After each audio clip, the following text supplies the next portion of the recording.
మనిషి హృదయం సుఖాలను ఆశిస్తూ అధికారం సంపదలకై కోరికలతో సదా నిండి ఉంటుంది. కానీ దైనందిన జీవితంలో మనిషి తన మాతాపితలు, సంతానం, తోబుట్టువులు, పత్నితో కూడా ఉచితంగానే వ్యవహరిస్తుంటాడు.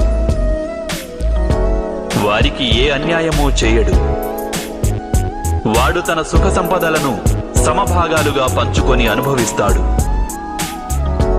ఎందుకంటే వానికి తెలుసు, తన సుఖానికి ఆధారం తన కుటుంబమని. తన సుఖానికి కారణం కూడా తన కుటుంబమేనని.